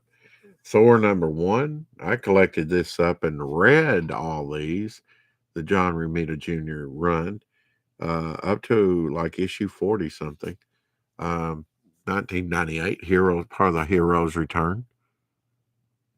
And they had different variant covers for number 1 in that.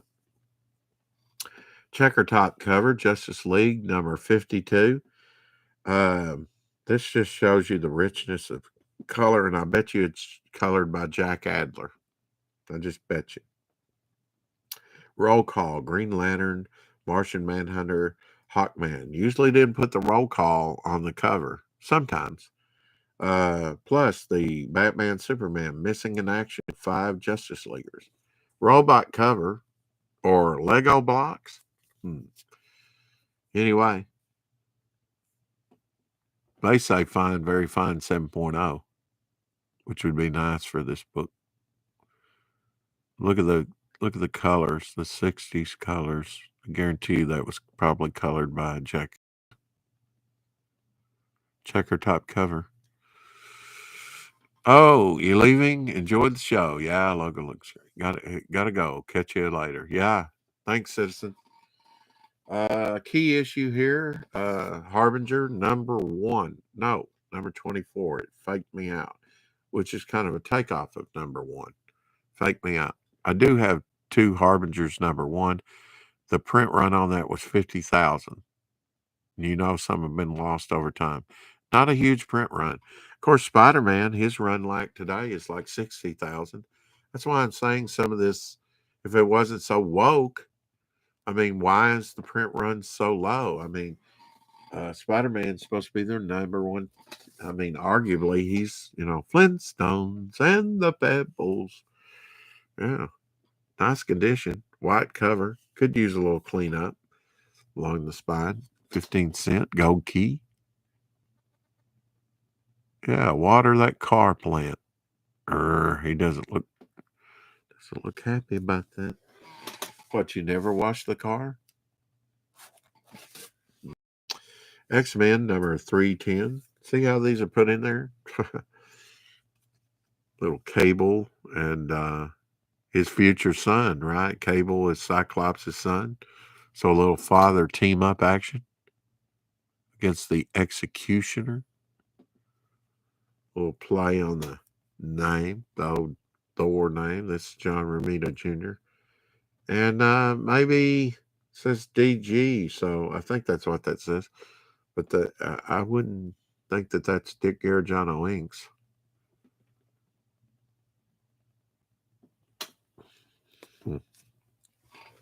So I'm not going to say that it is. I bought these because of the Dr. Fate backup story, which was, I think, drawn by Keith. He did Legion of Superheroes. Anyway, this is a Jim Aparo cover.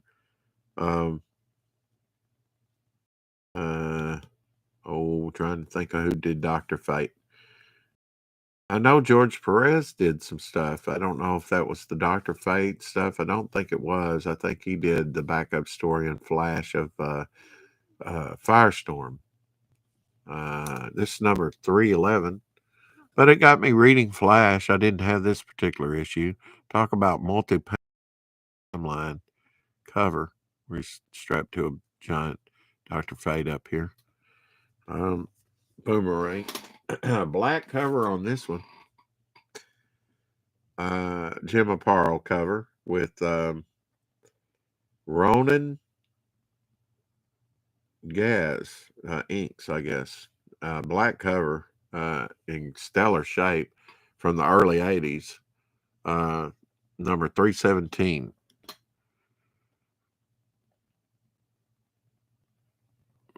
Double take.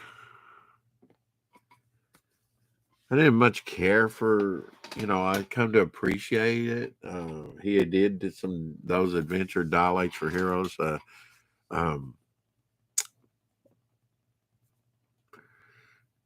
Infantino.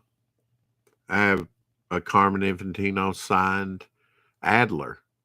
Very rare. Probably the only one signed by him in ballpoint. I guess maybe Robert got it signed, but this is Legion Quest. I do think this is Uncanny X-Men number 320 from Wizard. Okay, this is the Wizard edition that had gold ink here and here on it. There is a regular version, and here is the Wizard edition. I think this is an underrated comic. Probably a little harder to find, but you could probably do a search and find it. Son of Satan, number 6. A World Gone Mad, a great Gil Kane cover. Yeah, he did the inks on this with the ballpoint, or I mean the flare tip pen. Water rushing in.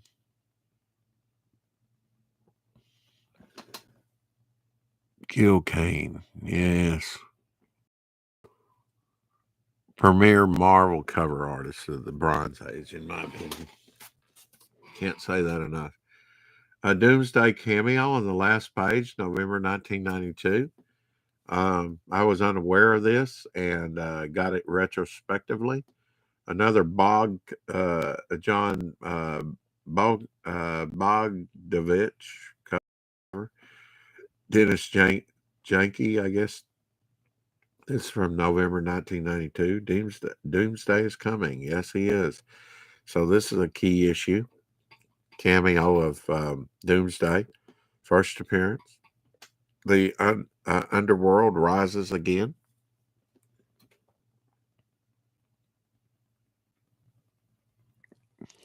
Decent cover. Decent. And then the one we all know here. From December 1992. The Beginning of the End, Doomsday. Another Bogdanov and Janke cover. Hope I said that right. First full appearance of Doomsday, December 1992. Needs pressing, high grade. That's what I wrote.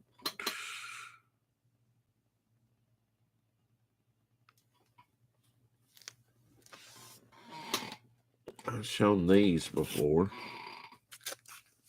This is another copy of book 3, I think, prestige format.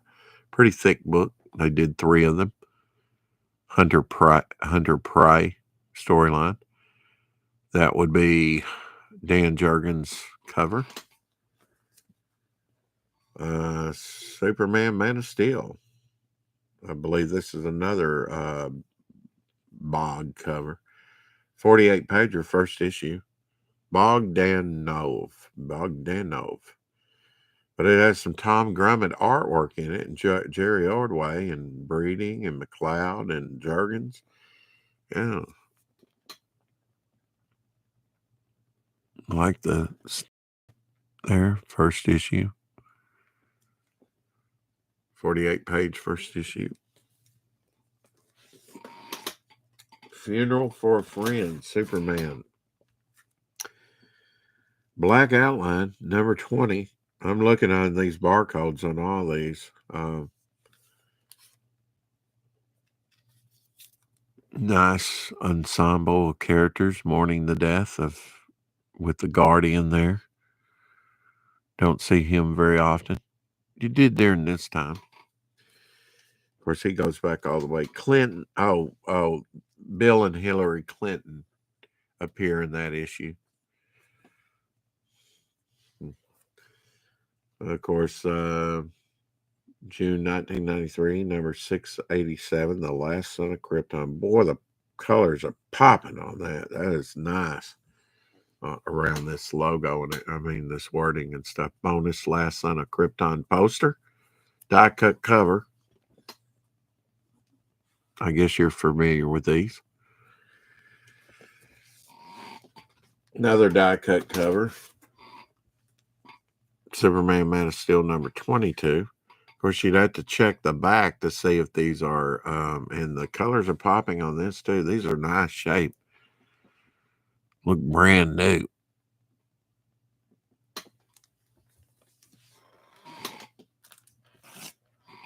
Bloodlines, Superman Man of Steel annual number 2 from 1993.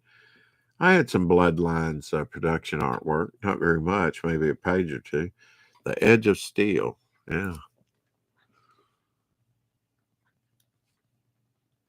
And I thought after Vic did, a poster, or a thing of my heroes, a double page spread, then I would have him do one of the villains. Wouldn't that be cool?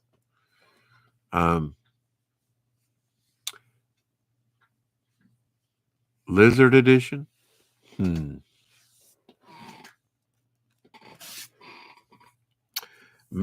Superman Man of Steel, from November 1993, number 27. Says 93 and 33 in the little triangle. I never understood never wanted to really blow out. It just gets confusing. Another bog and janky cover, 93. Saving the child all wrapped up in his cape. I do like this cover for some reason. I just like the leanness, just how they did it. Another, I don't totally dislike his stuff, but he's done some pretty poor covers during this time.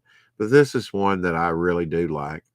This is number 26 for the Reign of Superman when he's in his black costume, resurrected, and with Steel there. Of course, Shaquille O'Neal played Steel in the movie, huh? Maybe you said Wizard Edition?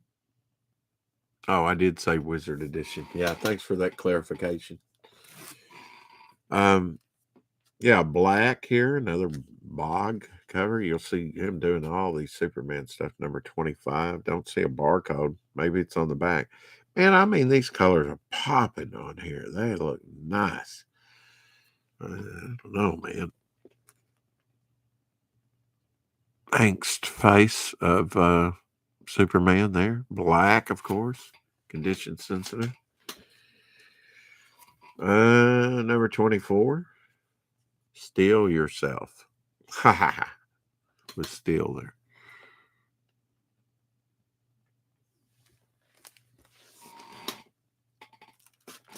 A newer one. Adventures of Superman. 641, August 2005. OMAC, Observational Metahuman Activity Construction. Target the Man of Steel. Because, yeah, why not?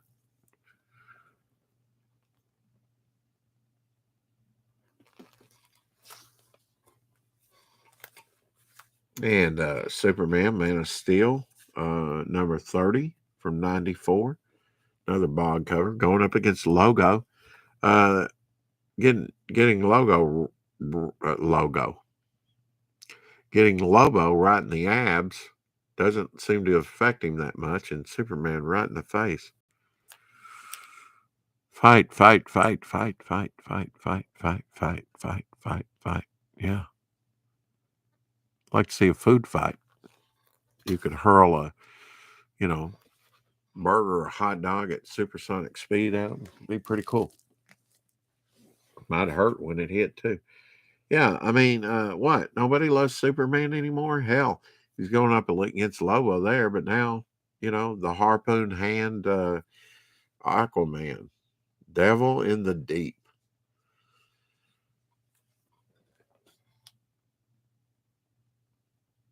I like underwater stuff. Now, he colored everything blue, and I'm still working with him on page 1.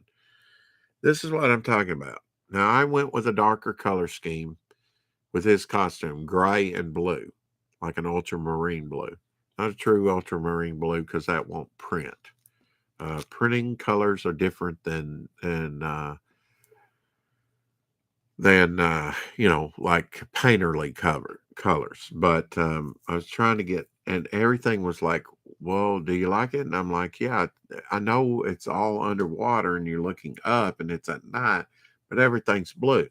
They're underwater. Who knows how deep, unless they're in shallow water. Everything should be dark. I mean, less than 100 feet, and you can get total pitch darkness, especially at night, which is kind of intriguing. And I would like to depict that, but how do you do like costume colors and stuff like that? They might have toned it down a little here, but see, everything's colorful.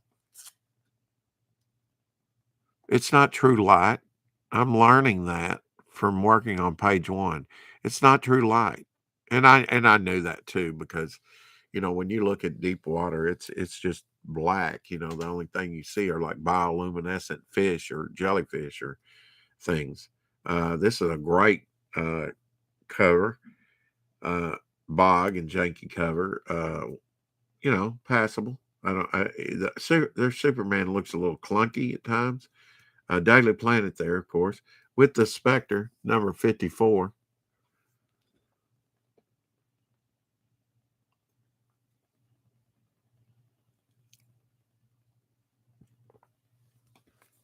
The Spectre.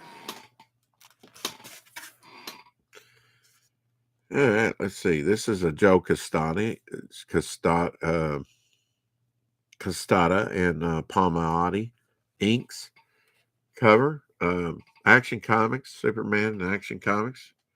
1992 annual, number 4, where Eclipso has taken over Superman and Captain Marvel has to stop him.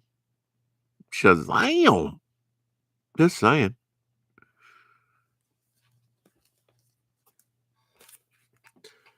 Like this cover. This is a Grammel, and Geist did the inks on this. Roger Stern wrote it. And Geist did the inside artwork, but this is a Gamble cover. I like his stuff too. I think between him and who do you like? Lorenzo, Tom. I always mention his name. I like the other guy better, but I do like Gamble, and I do have I've shown a Beast and Spider-Man Marvel team up original page of artwork on here before. I forget his first name. And I hadn't seen a lot of stuff out of him, especially recently. Adventures of Superman, 3 Mile Island looking nuclear nightmare. Oh, Grummett, Tom Grummett. Couldn't think of his name. This is going to be good with Tom Grummett artwork in it. Yeah, Grammel reminds me of Tom Grummett somewhat in style, but if I had my drug, I'd take Tom Grummett.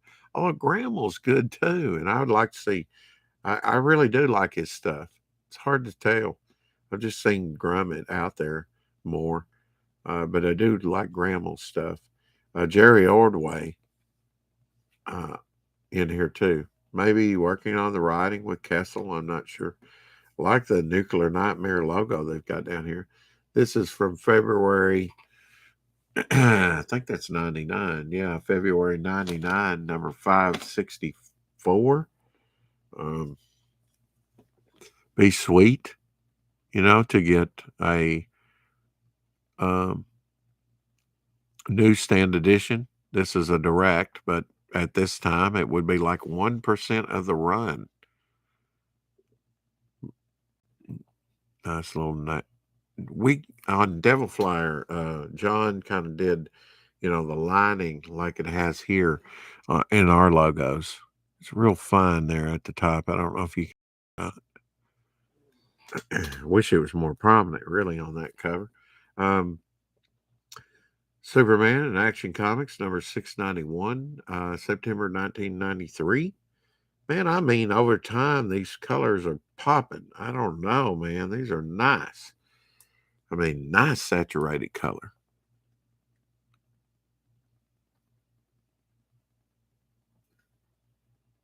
Not too dark either, I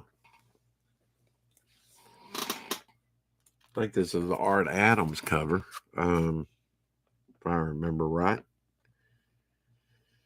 Gog plus Doomsday equals Armageddon. I think it's an Art Adams cover. Could be wrong. I like him busting out of the chains here. That's pretty cool.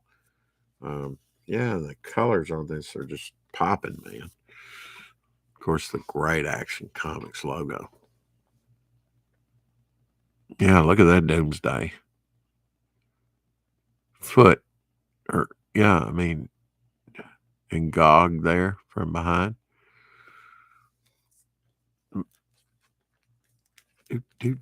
Oh, we're going to hit 2 hours. And we went over a little, over half a box here. Of course, part of the reign of Superman. You got to wonder if if these have changed color over time. These look like deeper, richer colors than what I remember. But anyway, 609 from August 1993. This is a Grammel cover with Jackson Geist cover. Inks. Cover inks. See how I recovered real quick on that? All right, one more. What do you think? Yeah, 2 hours. I don't have anywhere to be, but I got stuff to do, like eat breakfast. Just saying. 689. I ate late early this morning anyway. Late July. So small. So small. Why even print it on there if it's so small? Number 93. Metropolis ain't big enough for Superman. Yeah. Grammel. This is after an Hannigan cover. I'm not sure which, but an homage cover with Jackson Geist inks, but an animal cover. Sugar. Yeah. What? I see Tom Grummett did a really nice job on the new Teen Titans. Is that older work or is that like newer stuff? Superman in Action Comics number 688. That is July 1993. Going up against Guy Gardner. Yeah, choosing sides.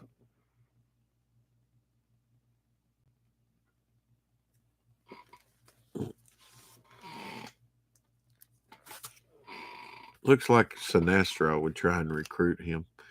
687, June 1993. Bonus Last Son of Krypton poster inside. Born Again. The funeral is over.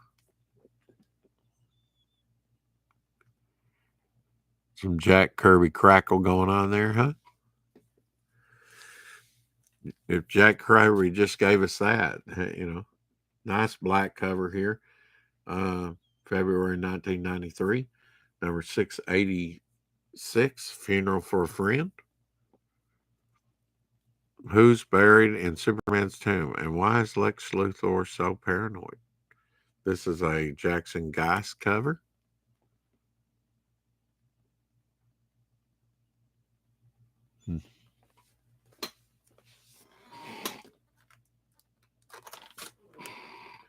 Superman, Man of Steel. This is number 23. Iron John versus Metropolis Kid. Title bout.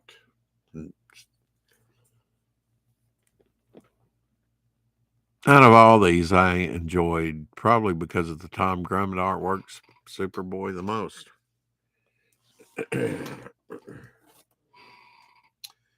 Number 22. Nice steel cover, really. Really it is. That hammer, though, with that long handle. I don't know. That's probably a Bog cover. Yeah, Bog and Janky. Yeah.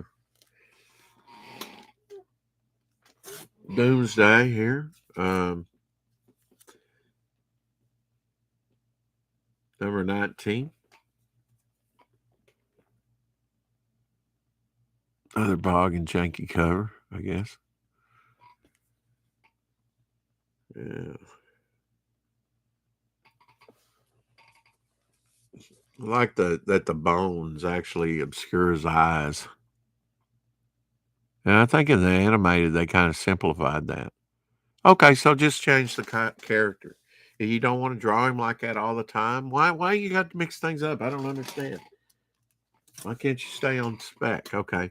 Old Man Logan. This is a rarer, lower print fried pie variant edition of Old Man Logan, number 1, fried pie edition. And it's polybagged. Still in the poly bag. I like that. I like that a lot. It looks more independent, the artwork than, not your normal fare for a Marvel book. I see Tom Grummett. Yes, Grummett worked on the Titans back in the 80s. Yeah, yeah. I liked his Panthera too. I like Panthera. I think, tried at one time I had a lot of her, maybe in my original collection, I had a lot of her first appearances. I've tried to go back and get those Panthera. She was later in the series, about 70 something, numbers 70 something. I'm looking at the artwork and I'm having a difficult time telling Perez and Grummett's version of Starfire apart. Oh, I think you got to look at, you know, but I don't know. I've never really done a comparison between those two. I will end on this one. Holographic full cover, 30 years X-Men. John Romita Jr. and DG again. I wonder who DG is at. It doesn't look like Dick Garagano inks. An X-Men Anniversary Spectacular, number 300. Yeah. Nice shape. I got several of these, the holographic full covers and stuff when I bought the comic book store out. Should I finish this box? Nah, I'm not going to do it. We went over 2 hours. And it's a bright, sunshiny day. Maybe I'll catch the last few bits of it. But hey, man, I've enjoyed it. Lorenzo, thanks for hanging to the last of it for sure.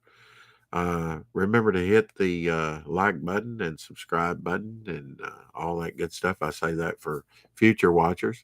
Hopefully, we got in a few today. Hope you enjoyed it. We'll finish this box tomorrow, and I'll get some more great things. I'm going to really try to have a good Sunday show, so I'll do some prep for it. Till next time, keep collecting. They both drew classic long curly hair Starfire. Yeah, yeah. If you put them side by side, I look at the faces to identify with characters with. Um, way I do it. Now, it's not always that way. I know with just certain, Kirby's got blocky, you can tell Kirby stuff. There's real distinctive. And then the elbows and knees with Gil Kane, and especially if he inks his own stuff with the flare pen.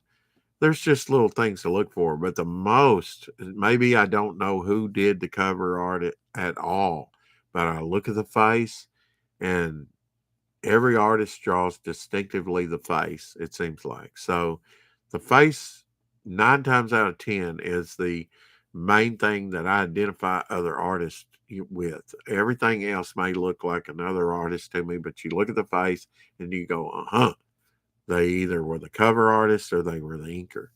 Check out the last Stackian show. Indeed. I believe I was on that one. Till next time, guys, keep collecting.